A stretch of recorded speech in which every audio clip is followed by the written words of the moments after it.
You know what I think every time I boot up this game? All of the stuff I gotta do.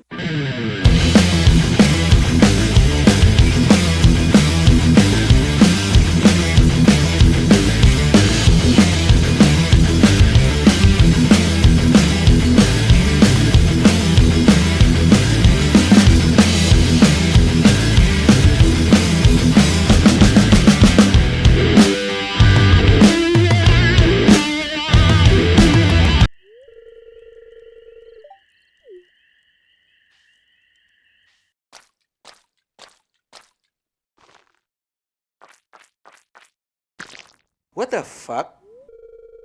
Many people think that Stardew Valley is a cozy game. I disagree. Although that might say a lot more about me than the game. I actually have a different opinion about what kind of game Stardew Valley is because I think it's obscure enough that it's the reason why so many other games that have tried to copy it have failed. And you know what? I'm just gonna say it right here, right now. Stardew Valley is Minecraft. If you've played these two games, you might realize that they're actually quite similar. Both were indie games which achieved an amount of success that is unheard of. Both were made by a single dude and both have a cute pixelated art style. But if you dig deeper, you'll find that they're similar in ways that you've probably never thought of before. And that is that they're both primarily economic resource games. What is the primary gameplay of Stardew Valley? Go on, tell me. The thing that keeps you coming back. Aside from throwing Lewis, that is. Well, it's resource gathering. The gameplay loop of Stardew Valley is literally use money to buy seeds, then waiting while you do other stuff that makes money, and then harvesting and selling those seeds to get the money that you can use to buy more seeds. It's just that concerned ape, very smartly I should say, throws all this gunk your way. One of the first goals that the game introduces to you is the community center, a dilapidated building that was supposed to be demolished, but you as the player is given the choice to restore it or to bow down to your corporate overlords because their seeds are far more cheaper. Seriously, I have not met one single person that genuinely tries to do the Joja path. Like, who chooses the Joja path? Fucking Elon Musk? Anyways, the way you can restore the community center is by completing bundles. Bundles which need a specific item to complete, and each bundle varies in themes. Some are seasonal, some are tied to a specific activity like fishing or animal husbandry, and some are just about the money, baby. And just like that, the game has given you a reason why you need to keep playing, and that is to collect all of these items, aka resources, and it also serves as a way to give direction to the player. This direction helps the player make decisions so that they can plan what they need to do on each day. Game designers don't fall into the lie that players want freedom. They don't. Even when they say they do, they don't. For example, you want to complete the blacksmith bundle. Well, you need to make an ingot, and to make an ingot, you need a furnace. But to make a furnace, you need copper ore, which means that you have to wait for the mine to open, and then you are introduced to the game's dungeon crawling system. And now you're not just thinking about getting those copper mines by mining them, you're also thinking about upgrading your pickaxe to mine faster, or upgrading your sword and weapons to kill monsters easier so that you can go deeper into the mines and mine better ores. Oh, the dungeon system introduced monster slaying? Well, there's a bundle for resources dropped by mobs. Better go kill 100 of them. Oh, the game introduced a whole nother freaking island. Well, go ahead and collect 100 golden walnuts so that you can complete it. Even fucking sewing is a part of this. Sewing! When you first get the sewing machine from Emily, obviously the first thing that you need to do is to go to the wiki to choose which clothes that you want to make. And then you realize that you need specific items to make said clothes, which again encourages you to gather that resource. Like for example, I wanted these clothes, but to get it, you need to put a fucking coffee in the sewing machine, which, first of all, why the fuck would I need a coffee? To pour it over the sewing machine. But after I cut my coffee and cut my clothes, I had a few coffee left. And then I realized that, hey, this coffee thing is actually really useful and it sells quite well. And then guess what? I started growing coffee. You see how one gameplay mechanic connects to another gameplay mechanic. But there is one last design that I wanted to talk about. So you play to the game until it ends. And it will end because Stardew Valley isn't a procedural... I cannot say that word. A procedurally generated game.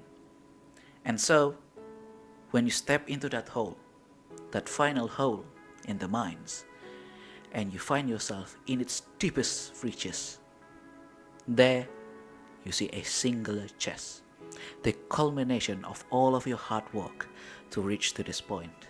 This is the end of the mines, the end of your adventures. And then you open it and get a key?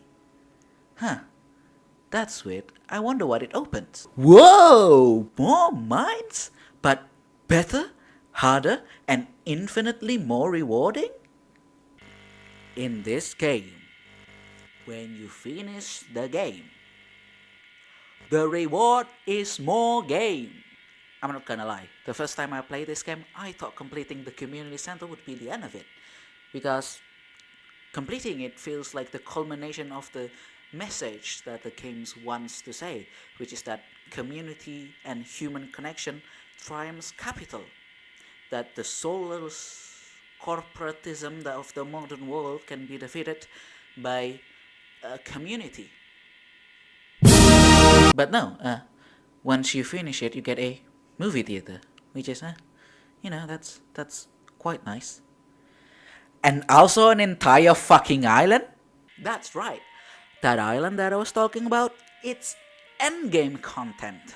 Although I should say it's more of a mid-game content because there's so much content in it. It would have been a DLC if this was a AAA game. You get a new farm, new items, and new shit to discover because the main way that you interact with this island is by collecting golden walnuts hidden throughout, which, when given to parrots, would open up new sections of the islands with new mechanics like enchanting your tools. In any other game, enchantment will be connected to a specific item. You make that item and now you can enchant other items. But in Stardew Valley, these crucial game mechanics that enrich the game are unlocked as a prize for finishing the game. And all of this, the interconnected mechanics, the well-paced content distribution, and the genius way that the game rewards its players for playing the game, that is the building block which creates the perfect cartography of Stardew Valley's design philosophy. And this is why very little of the other hundreds of cozy games that this game has spawned have achieved even the modicum of success that Stardew Valley has. Because it's not about the cute designs or the appealing art styles or even the characters which you interact with that makes Stardew Valley good. Those are just facades which hides the true gameplay design that exists within it, one that is very hard to replicate. Over the years I've played many cozy games, and really the only one that captured my attention was Stardew Valley and my time at Porsche. And even then, the reason I kept coming back was because of the gameplay too, and not because of anything else. Unlike other games, you don't play as a farmer in My Time at Portia, but as a builder with a workshop. And I love how the things that you make aren't just for making money, but to directly change the world around you. Have an island that's inaccessible? Well, go build the bridge yourself. This makes the progression feels rewarding. Like, I made that ship. Other NPCs could go to that island because of me. This is in contrast to Stardew Valley, where map changes happen naturally just by waiting, or the NPCs would ask you to give you some material, which, like, I'm a farmer, what are you asking me for? So, game developers, please make more games like this. And please, make a cozy game with a relationship mechanic. It's not fucking dog shit. Like, for real, why is gift giving still the main way we could build a relationship? This is a mechanic from the fucking 1980s. How have we still not innovated a new one? Uh, Thank you so much to everyone for watching to the end of this video. It really does help me a lot, especially to play the algorithm. And if you guys want to see more videos like this, then don't forget to check my last video where I talk about the failures of the Dragon Age franchise and where they went wrong. Other than that, of course, it really does means a lot if you subscribe and leave a like or even leave a comment down below. Thank you.